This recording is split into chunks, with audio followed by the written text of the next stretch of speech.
Hey everybody, M&M&M across the board. This is a first for us, guys. We are live on location at Patten Golf Club. Ashley Miller, Sean Martin, Eric McDowell. Like we're here with you like we are every week. Guys, on location. We're out. We're out with the people.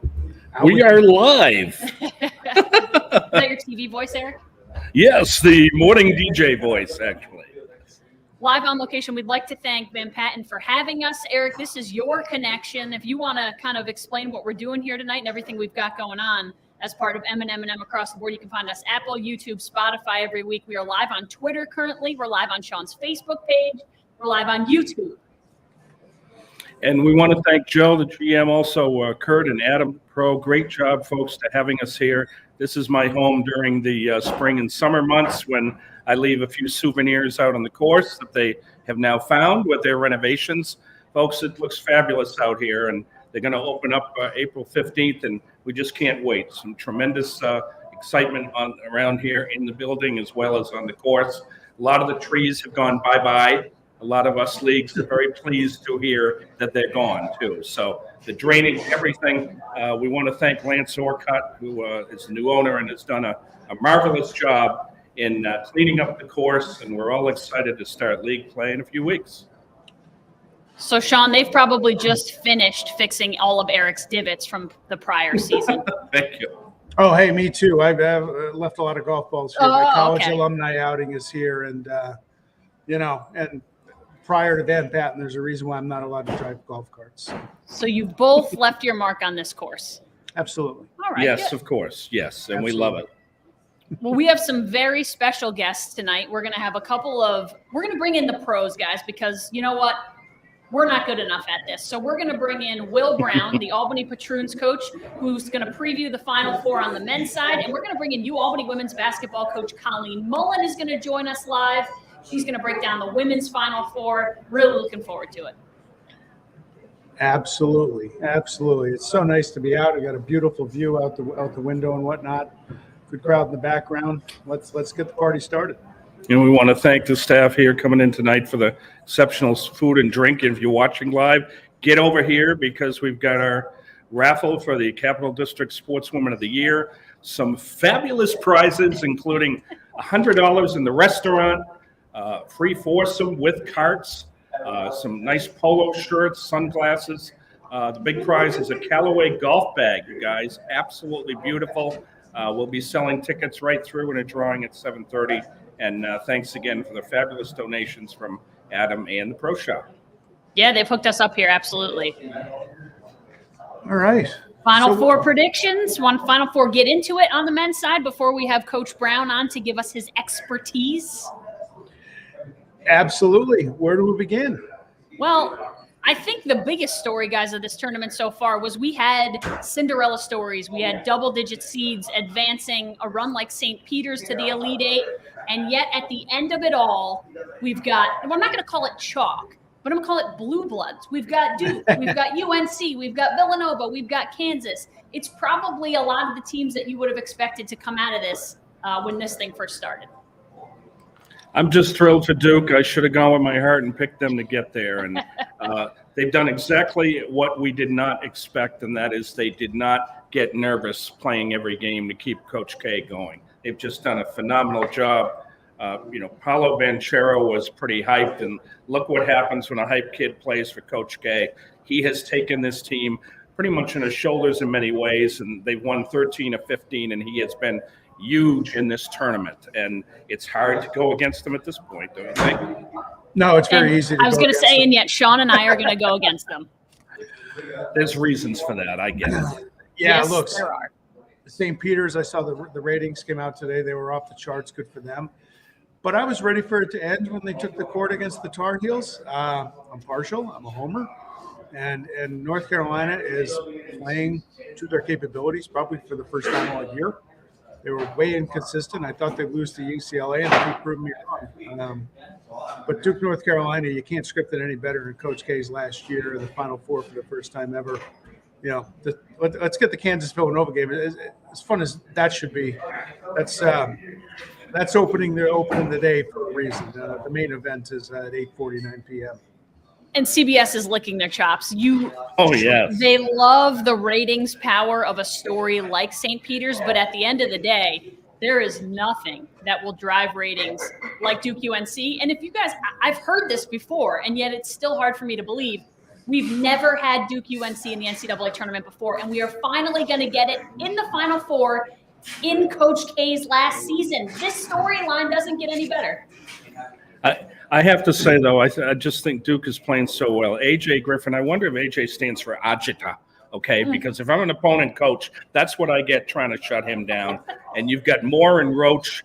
They get the ball. They can burn you. They're just really playing so well. He's hitting 50% from the threes, and he got the most outstanding player in the West Regional, which had some pretty great players. So I just think the Blue Devils are past the pressure for Coach K's final season. Now they don't need him to talk. He can walk in and just smile, and they will go through the wall for him. And that loss that Sean referred to has really been the wake-up call. It's a brand new season for them, and I do think that they're going to sneak by UNC. I really do. No. Not so much? No. You know why? Anybody that watches the show, there's two of my favorite hashtags in the world. One is Raider Nation. The other is hashtag Duke Sucks. Tar Heels. Go Tar Heels, baby. Sean, I actually wrote hashtag Duke Sucks on my notebook just for you. Thank you very much. Just for you. Thank you very much. And guys, another thing I'm excited about is I told this to Sean earlier. Coach Brown is not a big fan of the Tar Heels. So I can't wait to talk to him because his family is a big fan of the Tar Heels. So he, by way, is not, because he likes to root against his own family, and he will be happy to tell you all about that. So we're looking forward to having him on in just a few minutes. I am hoping that you're not right, Eric. I'm hoping that it's not Duke that comes out of this, because I just think how sweet would it be if it all ends at the hands of the Tar Heels. These schools are separated by miles. They're separated by miles.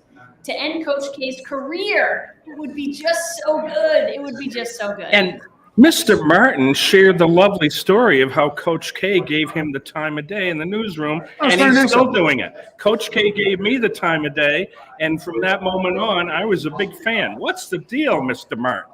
No, it was very nice of him, but that was also 31 years ago. I forget very easily. Yeah. I forget very. It was November of 1991. I actually looked up the story in the archives the other day. And it was great of him to do that. And you know what? I hate Duke more than I hate him because he did give me that time of day. But that said, I can tell you I've never rooted for him to win another game beyond that point. Yeah, my hatred isn't so much for him as much as it is for Duke as a whole. I guess they're really synonymous. You know, Coach K is synonymous with Duke's success, but I don't hate him as a person. I don't wish him ill, but I just don't wish him a win this weekend. I wish him a loss, and I wish him a fantastic retirement into the sunset with his lovely wife, where he can enjoy things that aren't ACC basketball, and hope that his team does not do as well as they have with him at the helm, because it's been a heck of a run. Exactly. That's kind of you, so I'll make sure that he joins you two and I at Van Patten sometime. How's that sound? That would be great, yeah. But you're right about UNC. It's a great story. Hubert Davis is just awesome, okay? When I think of Hubert Davis, I think of him as a Knick. You know, he had a pretty good NBA career, not big all-star or anything, but the 94 playoffs against the Bulls, he made the big free throws. That's his claim to fame. But everything that's on him right now, he says, it's all the kids. It's not me. It's all the kids, not me. Hard to root against him. He's a UNC guy. They keep that chain going. You see Roy Williams in the stands with the tears coming down. It couldn't be a better story for North Carolina. It really couldn't. Here's what I like about Carolina in this tournament. Lesser teams would have folded after Baylor made a 25-point comeback in the last 10 minutes. Yeah. All right. And I folded as a fan. That was brutal. But they got it together in the intermission. They came out in overtime and they won it. You give up a run like that. It's against the defending national champs, the top seed in their region. It's very easy to lose that game. So, yeah, the Tar Heels, they got it back together, and I thought that was huge. So, honesty here. We weren't very good in the Sweet 16. I believe I had 10 of 16 teams. Well, the wheels have fallen off for me because now I only have one of the Final Four teams left. How are your brackets? Ooh, the bagel. Sure. But My son Noah, 5.5 years old, has Duke and Kansas in the final and Duke winning because that's mommy's team. It'll be his second consecutive bracket tournament championship at the age 5.5. My brackets on paper, therefore I'm a good guy, and they're in the recycling bin. How's that? Tore them up and then recycle them. But all right. So 0, 4, 1 of 4, and Eric, we don't know. 1 of 4. 1 of 4. Kansas. Okay. Well, that's me too. So we still have a chance. That's what matters, right, Eric? We still got a chance. Well, what matters, you guys, is that I still have a friend in Oliver Pierce, because obviously I jinxed Gonzaga by us having him on the show. So he is still talking to me just barely. Sorry, Oliver, my bad. You jinxed the Zags. And you jinxed the Arizona Wildcats because he was rooting for both of those teams and both of them got wiped out. Yeah, that was rough. He's never coming back on with us. No. Let's go back to North Carolina a sec. Do you know he's never been a head coach before, any level? Yep. And they say he's the 9th first-year coach to make the Final Four. That's pretty amazing when you think that there's been 9 of them. And I don't think the way they're playing, it doesn't look like they look. This thing's not going to end for them. They took 91 3-pointers in the first 3 NCAA tournament games. So they're not going to get behind too bad. They're not going to get way ahead. But I don't know, who do you look at to take this over? You got Love. He had 30 against UCLA. Davis hit 30 against Baylor. Leaky Black, my favorite name, and Armando Backus, the 22 rebound game against Cinderella. I mean, who is going to? Do they need one of them? Do they get all 4 of them to play that well again together? Right. If they do, forget about it. Yeah, I think if they get both guards to play well, you've said how well both guards have played all tournament long, and I think if you get Bacot or Manick, that's a pretty unstoppable trio. I do think that loss at Cameron is what might make the difference, though. Like, UNC has already rained on Coach K's parade one time. I'm not sure that the Blue Devils are going to be so happy to let them do it again. I think they're going to take this really personally, and I think they're going to do everything in their power to get Coach K to a national championship in his final season, because you feel almost that responsibility to a guy who's given so much to your program. As a player, you feel like it's on you now to get him there. So I think that UNC loss is almost going to spur them. I hope it doesn't, but I think it's going to spur them into the national title game. Yeah, and by the way, just a reminder to any viewers out there, feel free to drop us a comment. We're here. This is Gozilla Media, Tom Gozlowski, our parent company, and our good friend Alex from Goldilocks Promos. And by the way, I'm going to plug her coffee mug because these things are very nice. Yeah, good work, Alex. We love that stuff. And Goss says we're looking good. Thanks, guys. Yeah, I was at the hair salon for 5 hours today. Just getting ready. You know what's funny? I wasn't there for 5 hours, but I was there for 2 and change. Yeah. Just so happened to be my hair. You don't need to worry. You always look that great. You don't have to go to a salon. And a great friend of the show. I've known him a long, long time. Jim just chimed in. He just joined the viewing party. So thanks everybody for checking us out today. Thanks for hopping on, guys. And if you're watching us, you still got time to get here. We're live at Patten Golf Club. We've got raffles going on. You can win prizes, so come join us. We're here till after 7 o'clock. We'll be here, so come join us. We appreciate you joining us. We're going to have Albany Patroons coach Will Brown, and actually he just popped in there. So we're just going to continue on with the men's Final Four talk and bring in the pros, bring in the guys who know the best. Coach Brown, good to see you, buddy. How are you? I'm doing well. How are you guys? We're great. We're live. Great to see you, Coach. Well, good to see you guys. Coach, we've just been kind of hashing out all the matchups here. I know your wife and kids are big UNC fans, and I know you are the opposite of that. So what will this week be like for you, Duke UNC in the Final Four, first time ever in the NCAA tournament? My wife is staring a hole right through me right now. As she should be. I'll keep this real simple. I am rooting really hard for Duke. Thank you. Somebody joined. I knew I could count on Will Brown. I told you could. I think Duke's going to win the whole thing. Oh, give us why.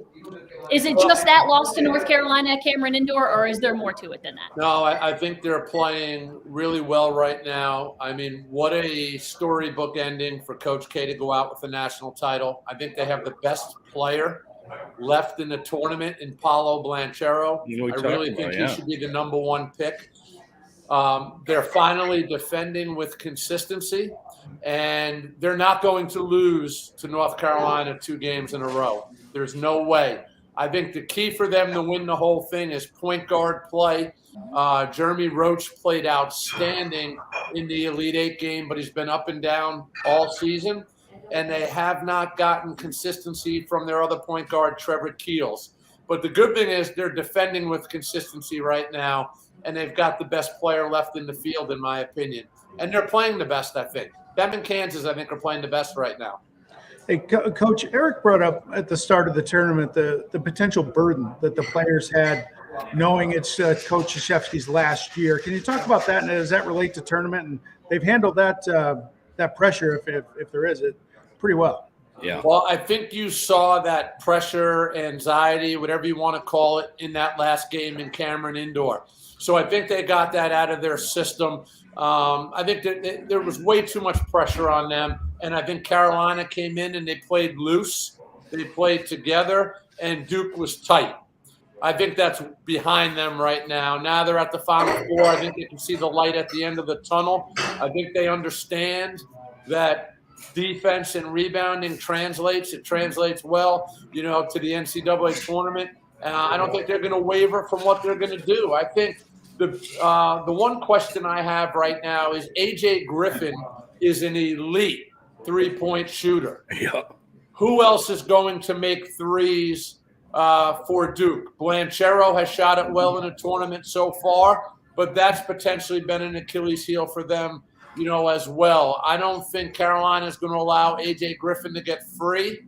And I think they're going to have Paolo Blanchero playing at a high level. The difference in this game, I think, is Carolina does not have a backup center. If Baycott gets in foul trouble, Carolina's in trouble. If Mark Williams, who's a first-round draft pick, gets in foul trouble, they have Theo John, who started at Marquette last year, averaged 8 or 9 points, 6 rebounds a game. They have a legit backup that can come in and defend, rebound, get them some garbage baskets. I don't think North Carolina has that. How do you defend the way they've been spreading it? We talked about Love at a 30-pointer. Davis had 30. I consider, in many ways, Manick is like a free safety. I mean, he can float. You could have all 5 guys on the perimeter, Will. How do you defend North Carolina? Well, I think Manick's the most important guy because at 6'9", 6'10", he's a floor spacer. He can really shoot the ball from the perimeter, and that gives Baycott all the room to operate on the low block. The issue with North Carolina, in my opinion, and Hubert Davis said this during the game the other day, is the 2 guards often settle for jump shots and bad jump shots. The difference is some of those jump shots were going in that Caleb Love was taking. He has been inconsistent all year shooting the ball. Now, he's really talented. I think when Davis and Love are attacking the basket, North Carolina's a handful. The problem is they settle for jump shots. The biggest thing is you can't let Manick shoot the ball from the perimeter. I think Duke guarding dribble penetration is an issue. It's just will those Carolina guards continue to attack or will they settle? How important is it for the Tar Heels to get out early? They did it against Baylor. They did it the other day against St. Peter's, kind of took their juju away from them a little bit. Do they need to get off to a good start again? I think they do. I think early and often they need to attack the paint with the dribble drive, and they cannot forget about Baycott. They have to get him touches. Now, listen, Mark Williams is as good as it gets defensively, one-on-one in the low post, terrific shot blocker. If they can get him off the court, they got to get Williams in foul trouble before Duke gets Baycott in foul trouble. Even though Theo John is a really good backup, if I'm Carolina, I'd rather have Theo John on the floor than Mark Williams. Coach, on the other side, you get Villanova and Kansas, and this is a different Nova team than we've seen in years past. They don't necessarily score at will, but the last 8 to 10 games, they've defended the heck out of the ball. They're only giving up about 56 points a game. I think the Justin Moore injury hurts them because they're already not very deep. They go 5 or 6 guys. What's the key for Villanova to be able to play and beat against one of the teams you said is playing maybe the best in the tournament alongside Duke? Well, there's hope for Carolina because they probably have the best point guard left in the tournament. Colin Gillespie is terrific. Villanova might be the most connected team left in the tournament. They play fundamentally sound basketball on both sides of the floor. They're not going to beat themselves. The issue with Villanova, losing Justin Moore, it's a devastating blow to a team that was not deep to begin with. Now, Caleb Daniels, their sixth man, is outstanding. He's like a sixth starter. The problem is now you have zero depth, absolutely zero depth. Now you shift over to Kansas. The reason why Kansas is playing so well right now is because they have a healthy Remy Martin, and David McCormick is playing with consistency up front. People forget Remy Martin led the Pac-12 in scoring last year at Arizona State. He was their best player through the Pac-12 tournament. He's been their best player in the NCAA tournament. I think they sat him like 8 or 9 games late in the year to get him right. What he provides Kansas is a late shot clock guy who can create one-on-one, make plays for himself, make plays for his teammates. So Remy Martin, the way he's playing, the consistency with David McCormick, takes all the pressure off Ochai Agbaji, where now he can relax, take a deep breath, and just go about his business. I think Kansas has too much for Villanova because Villanova just does not have the depth. I expect a low-scoring game, but I expect Kansas to come out on top. You look at the injuries that we've seen, too, over the years. Kenyon Martin with Cincinnati, Deshaun Butler, West Virginia, right at tournament time. We know Gillespie now he's healthy, but last year and now more. But somebody else, Will, has to get these touches. What do you know about Ryan Arcidiacano, his brother, that is, Chris? Ryan was a great player, and Antoine. I mean, these kids, like you said, there's no depth, but this future is now, and they've got to get the touches in the tournament. What happens to you? Yeah, I think both those guys, Arcidiacano and Antoine, those guys are going to be situational guys, 2 or 3 minutes here to give a guy a rest, get him out. Arcidiacano, he's just going to play solid basketball. He can make an open three. He's going to play within himself. He's going to give great effort defensively. He's not a great one-on-one defensive player. Antoine was unbelievable in high school. He's been injury prone, really good athlete, can make an open three, but you just don't know where he's at because he has not played much. And I think you're not going to be able to beat Kansas with 5 guys playing 40 minutes. I think when Nova goes to the bench, Kansas will try to expose Villanova's lack of depth. Tell me, Kansas, we're kind of used to them being at this point. Is this one of Kansas's better teams this year? Has Bill Self done a great coaching job, or is it they weren't really that challenged through their bracket? I mean, can you stack this Kansas group up with the last few years, last 10 years? Well, considering they've really have not played with Remy Martin all year long, when you add a guy that led a Power 5 conference like the Pac-12 in scoring, the expectations are through the roof. He's hurt. He's limited. Doesn't play a lot. So I think Bill Self has done – listen, all 4 coaches have done an unbelievable job to get to this point. But Bill Self in particular, outstanding job because really if you look at his roster, Ochai is the one surefire pro. The first-round draft pick. He's going to be a two-way guy, probably that 3-and-D guy. He'll play in the NBA for a decade. Other than that, who's going to play in the NBA? You just don't know. So this is not one of his more talented teams, but it's one of his better coaching jobs without question.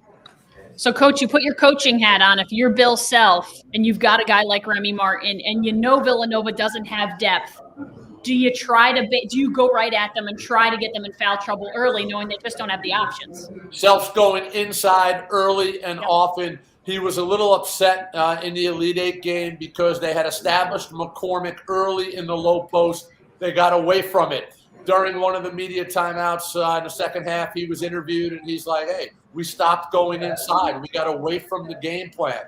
I don't think that's going to happen because Villanova's lack of depth. I do think Villanova, and they don't do this much, I'd be surprised if they do not double David McCormick in the low post and make him pass out of double teams. One, because they can't get in foul trouble, and two, McCormick is huge, and I think if he catches the ball deep, he's going to be able to turn and shoot over the Villanova front court. Eric Dixon's had a really good year, but he's really 6'8", and he's not an athlete.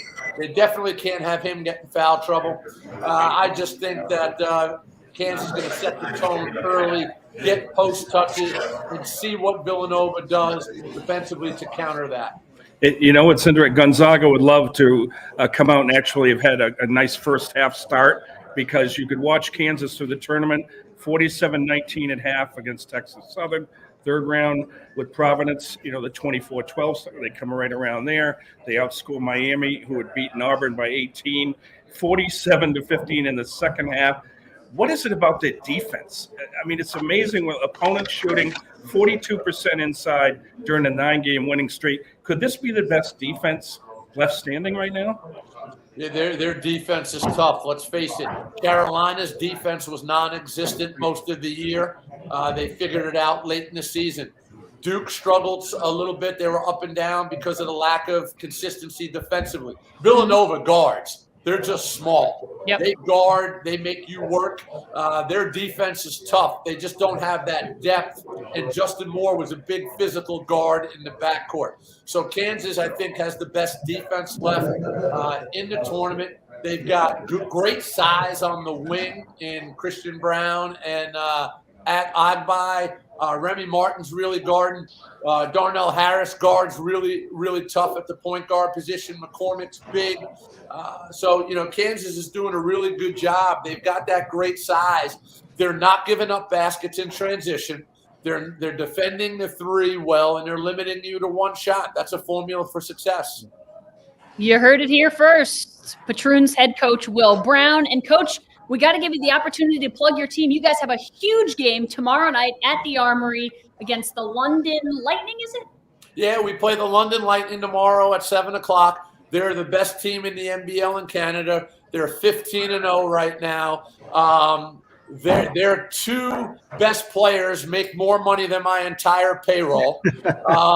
They've got guys that have starred at Louisville, Ohio State, Illinois. Like I said, they're undefeated, but we're pretty darn good too. So I'm hoping the community will get out to the Armory at 7 o'clock if you want to see good basketball. And this is what I'm dealing with right now at my house. My wife just handed me this right now. That's awesome.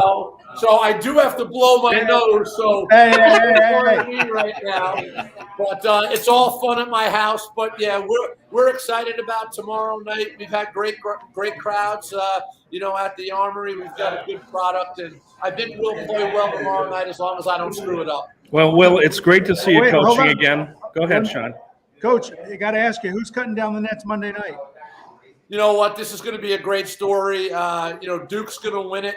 Again, I'm going to go with the best player in the tournament, the team with the most pros left in the tournament. And, it's upside down. Oh, no, it's upside down the other way. I just can't see Carolina. Upside down. How fitting is that? I just can't see Carolina beating Duke again. Well, good luck, Coach, because we know your household is going to be maybe unbearable this weekend for you. I got to find a place to watch the game. Well, I hear you. I want to say to you, it's great to see you coaching again. A fabulous coach. You always care about your players. And it's the first time that I'm not going to ask you about the Islanders. I know we can't this year. They'll be fine next year. We'll call this year a mully. How's that? That sounds good, and I appreciate your kind words. It's good to be on the court, coaching, and I've got some outstanding players, and my coaching staff is the best. So thank you for the kind words. Appreciate you guys having me on the podcast, and hopefully we can do it again soon. Yes, sir. Thanks a lot, Coach Brown. Good luck tomorrow night. Appreciate it. Thanks so much. Bye now. All right, wrapping up the men's tournament, and we are going to turn our attention to the ladies, which is what we like. One of my favorite people of all time joining us. Right after this. Right after we this. got to read. We got to read. Hang on, Coach. We'll be right with you. It's never too early to start thinking about summer and air conditioning. Call now for preseason pricing on John Goodman Central ACs, or if you're looking to go with the Fujitsu mini splits, they've got that too down at Johnstown Supply in Troy. the best quality products at unbeatable prices. And if you're a homeowner that's mulling your options and want to get hooked up with a local contractor that can figure out your family's needs, call John Stone and they've got you covered. And as always, lowest prices on Milwaukee tools, guaranteed. And now, all right. And now, one of my favorite people of all time, Albany women's basketball coach Colleen Mullen. Coach. Woo! Congratulations. Yes. Hi, guys. Thank you. Season. Thanks so much for coming on with us, Coach.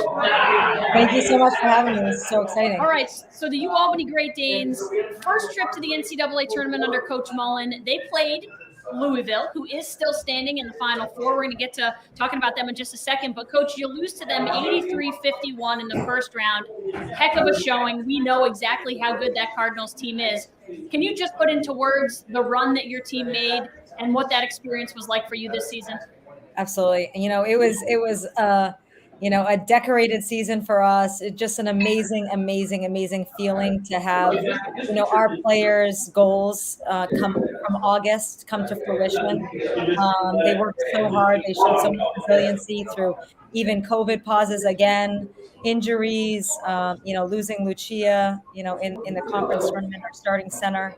And just what an amazing story of players that played unselfishly through the whole year, taking on roles. I mean, Morgan Haney coming back from 2 ACL surgery, getting the 6th Player of the Year award, which is a character award where she could have been starting for many games. Ellen Hane going out, on COVID protocols, missing a month, starting 3rd leading scorer, coming off the bench at the end of the year, and then Kayla Cooper really just emerging. It was just so fun to watch the maturation of our team, and then beating Maine on the road. Oh, that felt good. 11 losses in a row.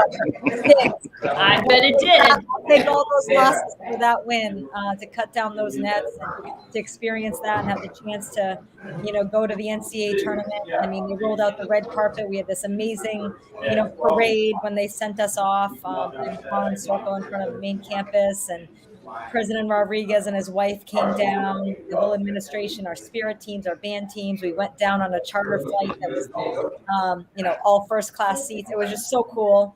And then, facing a powerhouse in Louisville, which has multiple WNBA prospects, is going to be my pick for the national champion. For obvious reasons. I think it's just they're a really tough team, and I was really proud of how we represented on the national stage, on ESPN, primetime. And practically even outscoring them in the third quarter, that second quarter, they can just put points together so quickly. So overall, what an amazing experience to put Albany back on the map. It's been for so long. It's nice to get back to that point. Because I'm just curious what your observations are of that. If you saw the UConn North Carolina State game Monday, that was unbelievable. That was anybody that can get things like basketball. I mean, how could you not love that game? I mean, back and forth, the strategies, double overtime. I mean, both teams are so dangerous, and UConn takes it, goes to the Final Four. Having the 2 seed, but NC State with their inside-out attack. I mean, they're so dangerous. They just have so many threats, and their players have made big plays. That point guard, Perez, I think her name is. She was, she single-handedly got them into that game. She was actually a mid-major transfer, but UConn back in the Final Four, and just what a great game for women's basketball. Well, I got to say, the name Colleen Mullen gets you free coffee up in Durham, and I'm not talking down south. I'm talking New Hampshire, because she had a great career as a Wildcat. I worked at UNH. Colleen, I know you were a Ram originally, but you had a great playing career at New Hampshire. And what you did at Army, you got a taste of the NCAA that phenomenal year about 6 years ago, and also the NCAA. Now you were head coach. Just talk about, we could see your smile on Channel 13 over the last few weeks. And I know beating Maine because you played at New Hampshire was special too, because we always lost to Maine. But what's it like to be a coach, to take your team to this tournament and to play a team that's now in the Final Four? It truly is magical. And, as a player, I never beat Maine. And as a coach, I never beat Maine. So it really was, kind of storybook for me to win in that fashion. And I all the credit has to go to the players. They are such our culture, and I truly believe that culture wins championships. Just like when we were at Army, I mean, we had Kelsey Monado, who was the ESPN Mid-Major Player of the Year, all-time leading scorer, male or female, in Patriot League history. Had her jersey retired on her senior night.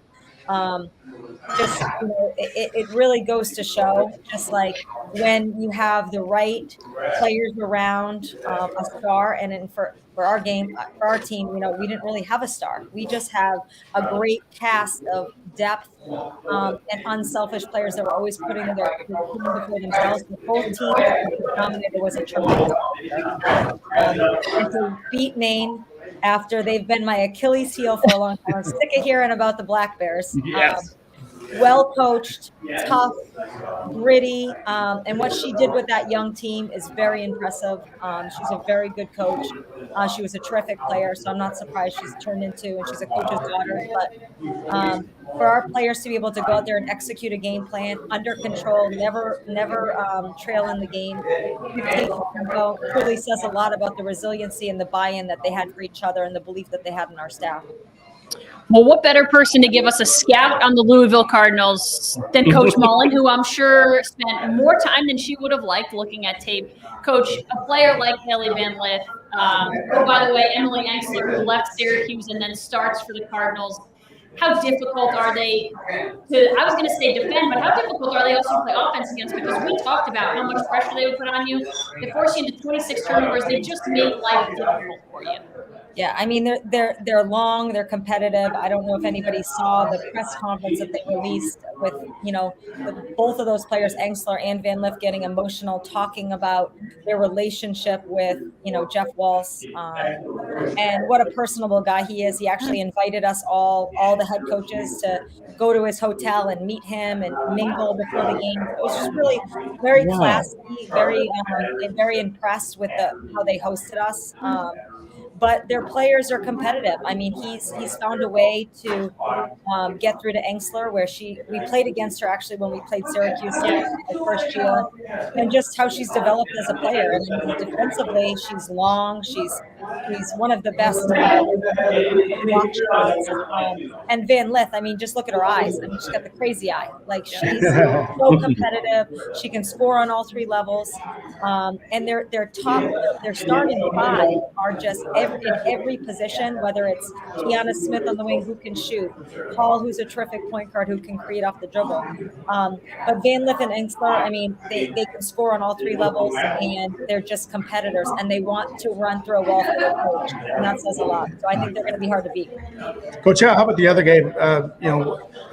You have Paige Beckers, who was just a stone cold killer the other night, especially in overtime, and Stanford's got Haley Jones and Cameron Brink. Talk about that matchup and defending champs against the team that's been there 14 years in a row now. It's a great matchup. Oh yeah, I mean, that's going to be tremendous basketball. I mean, Paige Buchers, AZ Fudd, their UConn is just so dangerous. I mean, Paige Buchers can go for 30 points any night, and any of their players can, really. And then you look at the Stanford Cardinal, reigning national championship from last year, Haley Jones. She's like the LeBron James of women's basketball right now. She's the point forward. She gets the rebounds. She starts the break. She starts the offense. Cameron Brink inside. I mean, her length, her ability to run the floor. They run the Princeton offense, which is just, they run it to a T. We've got Lexi Hall in there. They're long in every position. So I think it's going to be a really tough matchup. I think how Louisville's a little different, similar to South Carolina, is that they do pressure. You have to scout for the press offense. You've got to scout for the denials of the wing. In the games past, UConn and Stanford have kind of let people run their sets.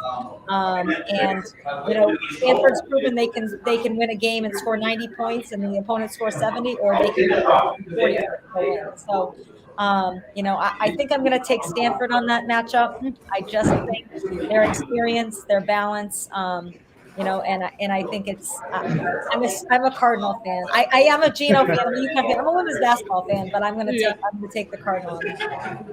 Well, Miss Brink does put teams on the brink of defeat. She was wasn't she the defensive player of the year in the league at one first year? Yes, I mean, her blocking ability, her length. I mean, as a freshman, she was tremendous. She can run the floor.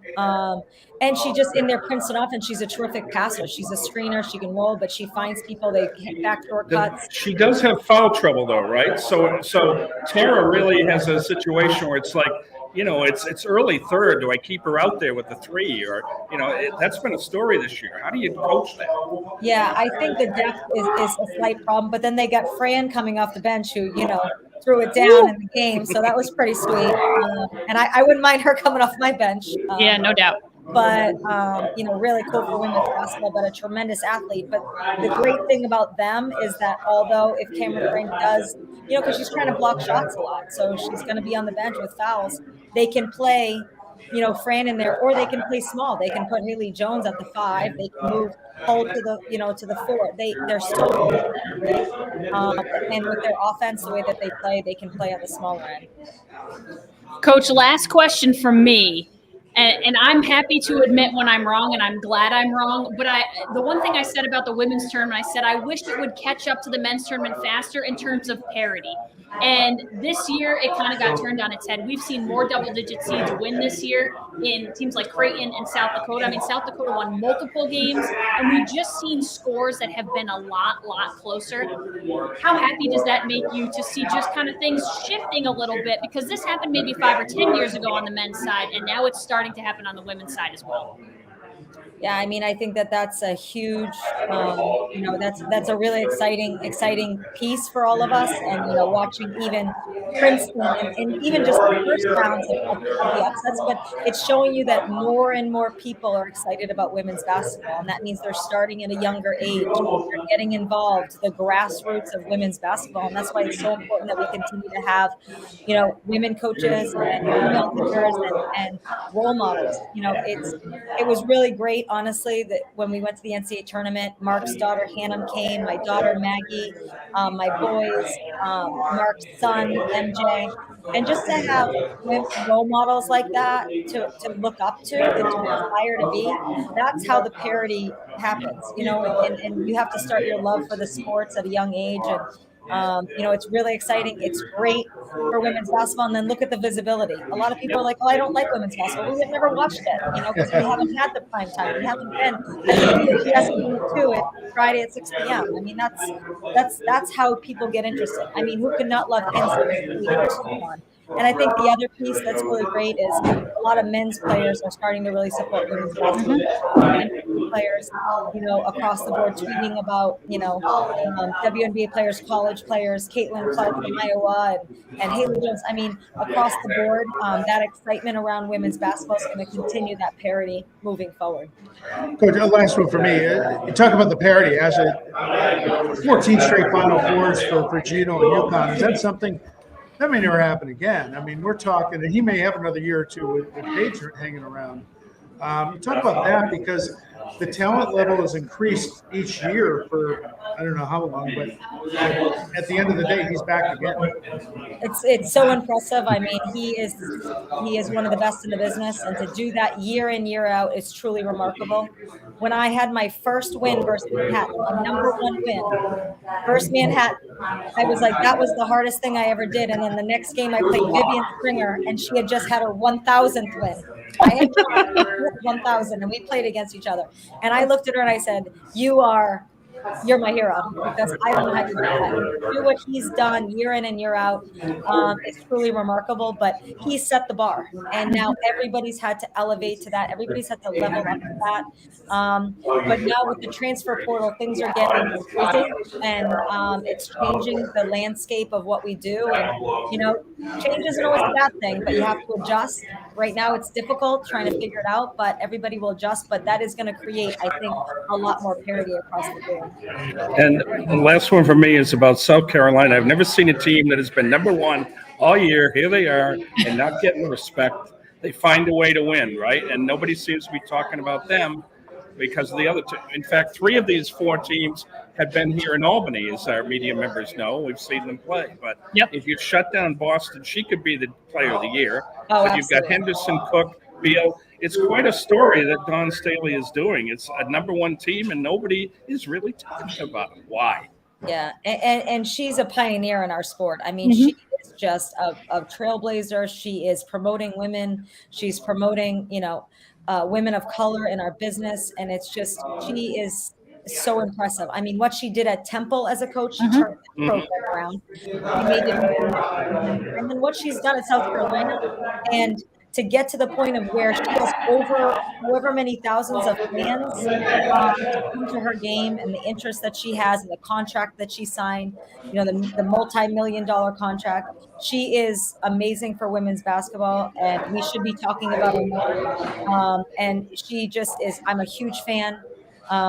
And I don't know if you guys know this, but in the beginning of the year this year, she actually sent a piece of her net that she won when she won the national championship to every African American head coach in the country. And they got a box from her with a letter that said, "You are a part of this." I mean, she's an inspiration, and I'll always be.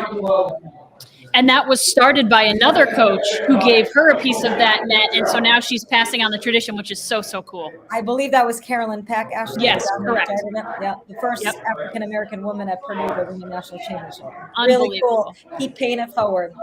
Yes, we love the women on this. We're doing a fundraiser also, Capital District Sportswoman of the Year here. We've got a raffle, which you can see behind Eric. We're going to give away some stuff at the end of the night. Coach, thank you so much for joining us. We love talking women's hoops, and no one better to do it than you. Congratulations on a fantastic season. Go ahead, Eric. Colleen, thank you for beating Maine. That means a lot to all us Wildcats. And this hat, I do a hat of the week, and this hat is for you because this was the women's Final Four hat when we went down there in 2014. So congrats on a great coaching career, just like you did as a player. Very happy for you. Thank you so much, guys. Thank you for your support all year. You guys are amazing. Thanks, Coach. Talk to you soon. Thanks, Coach. Have a great night. Thanks. Awesome. Two fantastic guests, guys. We gotta make our picks. We have to make our picks for the women. Yeah, we're gonna make our picks. Who wants to go first? I studied more for this than I did 6 years of undergrad work. Okay, well then let's go. Give it to us. I'm gonna go Stanford over South Carolina. Okay. We got a repeat for the Cardinals. What do you got, Eric? Well, on the women's side, I've got South Carolina 58, UConn 57. It's going to be epic because every game the women are playing, all these teams are epic. And I know we'll do the men in a minute. Ash, what do you think? I'm going to go Stanford over Louisville just because I believe Coach Mullen. I would love to see the team that the Great Danes played get to the biggest game. But then you know me. Listen, Coach Vanderveer did us a solid last year. She was the guest speaker at the Capital District Sportswoman of the Year banquet. She was fantastic. Nobody better in the sport. Obviously, Gino, another great head coach. But I'm going to go Stanford again, and let's get Coach Vanderveer another national championship. All right. Should be fun. It's going to be a great weekend. Hey, as we know, looking out the window at this great golf course, spring is here. And it's a great time to get into a new car at Mohawk Honda. Visit Mohawk Honda at Freeman's Bridge Road in Glenville to work with people that you can trust during the car buying experience. Follow Mohawk Honda on Facebook, Twitter, and Instagram. And this month, you can watch the Mohawk Honda staff compete in the Plate Change Challenge. March not only brings you this exciting event, but throughout the month, Mohawk Honda and Chevrolet is collecting athletic equipment for underprivileged kids in the capital region. Bring your equipment to either location to help the community this month. To find the right price and the right vehicle, the spot is Glenville, New York, and Mohawk Honda, where they always go out of their way to please you. Hey, did we do the men's picks? Not yet. Let's go. All right, this one, I'm going to cue up the director, okay? It's a movie called The Academy. Nobody's going to punch anybody. It's going to be a great show next year. And Christopher Maloney will play Coach K. How about that? Take a look at him from Law & Order. Duke 71, Kansas 68. What do you think, Sean? He's going to fly his flag. Duke sucks. Yep. God, this is I don't know if it's backwards. I don't know if the flag. camera's got me. Tar Heels, baby. Cut down the nets. North Carolina takes down Kansas 81. How about 81-74 Tar Heels? Go blue. I am going to go Kansas over Villanova in their Final Four game. And I'm, as much as I hate to do it, I'm going to go Duke over UNC. I hope I'm wrong. Duke over UNC, and then I'm going Kansas over Duke because I cannot bear the thought of Duke winning another national championship. So I'm going to go Kansas and Bill Self. which means that any of the teams we did not pick, folks, go bet on them now, right? And that would be my bracket surviving Kansas at the end of it all. No matter how ugly it was in between, I had Kansas winning it all. So I'm sticking with the Jayhawks. I don't like to change my mind when it comes to that stuff.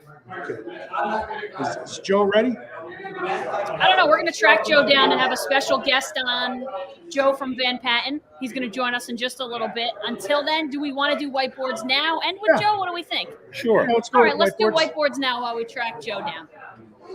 Who's going first? All right, here we go. Go ahead. Albert Pujols. Mr. And Pujols. I'm not good at drawing logos, but that's the Cardinals That logo. was pretty good. Was That that was pretty okay? good. Yeah, that's good. Should have got the red marker, all right? March was madness, by the way, so our number of the month will come in April next week. So there are fairy tale endings. Honestly, when the DH became universal and the National League would get it for good, I thought of Nelson Cruz, and he got his big contract with Washington. And then I hoped and prayed that St. Louis would bring Albert Pujols home, King Albert, back to the Gatewood City. It's just logical. He's back, and at the end of the year, they can have a retirement festival because if you got Adam Wainwright and one of the best defensive catchers ever, Yadi Molina, all three of them can go out at once. Albert was on a pace to join Musial and stay as a Cardinal forever. In 11 years there, he hit 328. And averaged over 40 homers, 9 All-Star games, 2 World Series. And then he took Artie Moreno's money in Anaheim. We don't even want to go there. And he finished up with the Dodgers last year. But when the Angels played an interleague series in St. Louis, he got a standing ovation in every at-bat. And yesterday at spring training, when number 5 walked out, people up there stood as well. So lastly, Albert needs 21 homers to get to 700. Can he pull it off? Well, here's hoping that number 700 comes in Busch Stadium because, yes, indeed, Albert, you can go home again. You got the DH in the NL now. Maybe he's got a shot at it. Yeah, that's true. All right. Hey, we're celebrating Capital District Sportswoman of the Year. A lot of great women's talk. My whiteboard, shout out to the Boston Pride for the Premier Hockey Federation Championship the other night. Go Pride. They are the first of 2 ice hockey championships this spring in the Boston, Massachusetts area. The Bruins will take care of the second half of that doubleheader in June. All right. Last whiteboard. Can you see it? NFL overtime. Listen, knee-jerk reaction. After that Bills-Chiefs game this postseason, nobody wanted to see anyone lose. So we all felt like, well, you got to change the rule. You can't let it end. Everyone's got to get a possession. You can't let it end on whoever wins the coin toss marches it down the field and gets a touchdown. I have a problem with it because I feel like it was a knee-jerk reaction. I also have a problem with it because they've changed the rule just temporarily for one season for now to guarantee each team a possession, but only in the postseason. Why do we change rules only for the regular season, only for the postseason? Why can't we just do it throughout? If we're going to change the rule, let teams get used to it in the regular season. How often do you play overtime? Not all that often. A couple times a season, maybe. Change the rule for the whole darn season, would you please? I'm sure it's going to survive all the way through and be extended in, but maybe just for the postseason. I think they should do it in both, change it for the regular season, change it for the postseason. I enjoy seeing both teams get a shot. So I think they made the right choice, but do it for the regular season too, would you? Or play some defense. Exactly. Yeah. And I don't think you had to change it to begin with. The numbers would tell you that it's only like half the time, 50% of the time, the team that wins the coin toss wins the game. So that's pretty, it's not pretty split. It is literally directly split. Yeah, and trust me, there's nobody on this panel that detests Kansas City more than I do, and I really want to buckle it in the game, but the 16 seconds, let them go downfield for a field goal. So. But yeah, it's okay. I'm good with it. All right, that's our whiteboard segment. And now we have one final guest for the evening. Eric, handle the introductions, sir. Joe Gunther, the general manager here at Van Patten Golf Club. Joe, thank you for joining us. Yeah, not a problem at all. Glad to have you. It's great to be here 3 weeks away from starting up, going out, playing your course. And I look very much forward to that. But just talk to the folks that haven't been out here to see what's happening since Lance Orcutt bought the Van Patten, the building in here, the renovations, the holes out there, opening things up. a lot of the public that's going to come here, and especially those leagues, are going to be thrilled. Just give us a little synopsis Sure. of what's been going on. Sure. Yes, it's extremely exciting times here at Van Patten. The new owner came in, going right to town. The first thing he did was went out and he bought, over $1.5 million worth of brand new equipment to be able to take care of and maintain the course in a proper way. Some of the other things that he's done, and they're all going to be improvements. It's a long process to get the course where we want it to be. But he hired Reese Jones, he's the son of Robert Trent Jones, a world famous architect for golf courses, to come in and revitalize the course, give us a plan to pull things together. And that's what's going on now on the 7th hole. If you drive up the driveway, you'll see the 7th hole is just a pile of dirt. We are rebuilding that whole fairway. It was always a hole that had a lot of water problems. So we put in new irrigation, new drainage, and hopefully we'll start seeding in about a week or so. That hole is going to be played for the rest of the season are still kind of up in the air. We have a brand new fleet of golf carts coming in, all tripped out with the latest and greatest GPS systems. And then, besides golf, we're also a restaurant here. And over the last couple of years, the restaurant really hasn't been open. COVID's been an issue. So I think we became known as a place for banquets and weddings and golf. But, we got a third brand here, which is the Cooley Kill restaurant, which will be opening up in next Wednesday. So we're excited. It's going to be a lot of fun. Yeah, Joe, I've been to weddings here, always top notch. My college alumni group, we have our golf outing here every year since 2019. Do I check with Adam? I lost about a dozen Titleist ones. June of 19. Is there a lost and found? You can go out and find them yourself now. One of the things that we've done is, in order to get the drainage in this course to work properly, it's all gravity. We have catch basins in the fairway that brings it to the creek. The creek then brings it to the ponds. The ponds need to be regulated. They have to be lower than the creek. Otherwise, the gravity doesn't work in our favor. So one of the things we've done besides draining the ponds and cleaning the ponds out, if you come to the restaurant and look out the window, you'll see the Cooley Kill, which is the name of the creek. And in order to get the drainage to work properly, we actually took backhoes and widened it and opened it all up. And as we're depositing that stuff next to it, it looks like little mushrooms. There's so many golf balls all over the place. So, if you want to take a walk, of course, you'd be able to fill your golf bag up with plenty of golf balls. Awesome. Guys, we were treated to dinner here tonight. Fantastic food. Please come up. Give your patronage up here. If you're not a golfer, come just eat dinner, have a couple drinks. Absolutely. Beautiful view.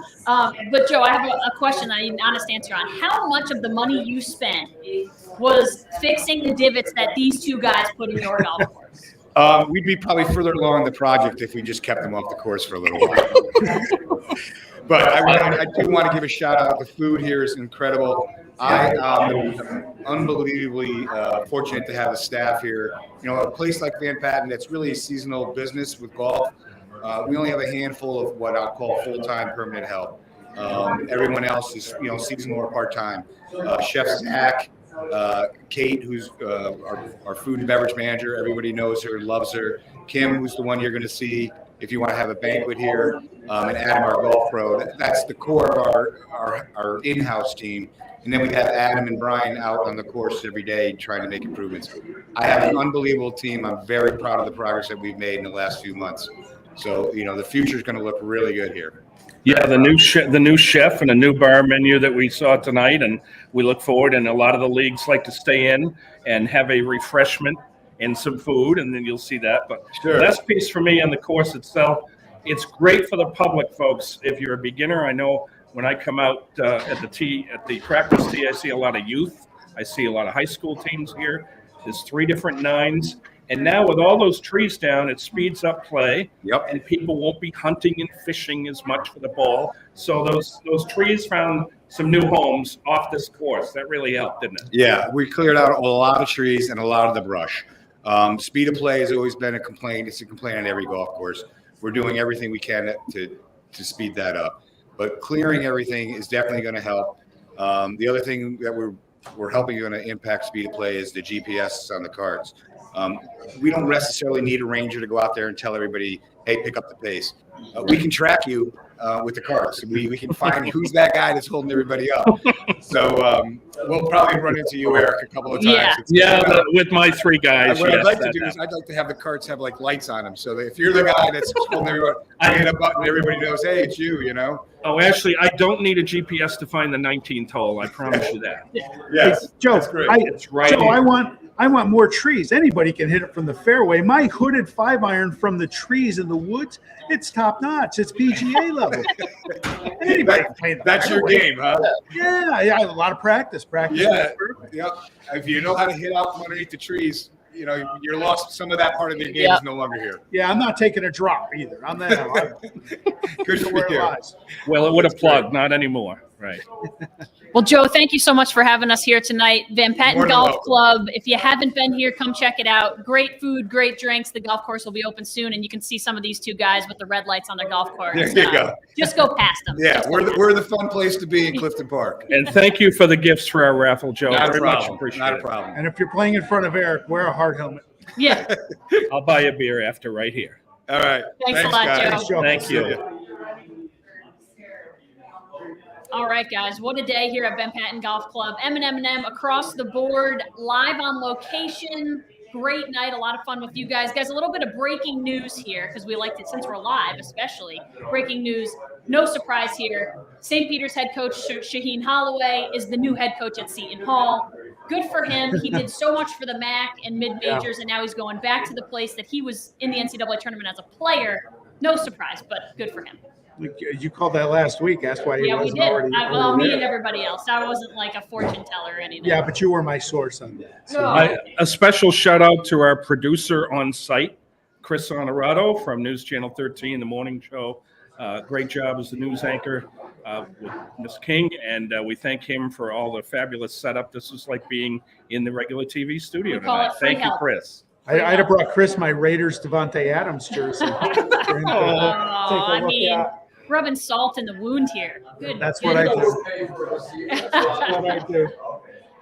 All right, guys. Well, this has been fun. Hopefully, we'll do it again sometime soon. We will do it again next week. Yes. We'll let you know when. Are we good on Monday? Are we? Monday, it's Major League Baseball and Masters. You talk about a great day, April 7th. Both Beautiful. Masters opening round, Major League Baseball. We'll be talking that.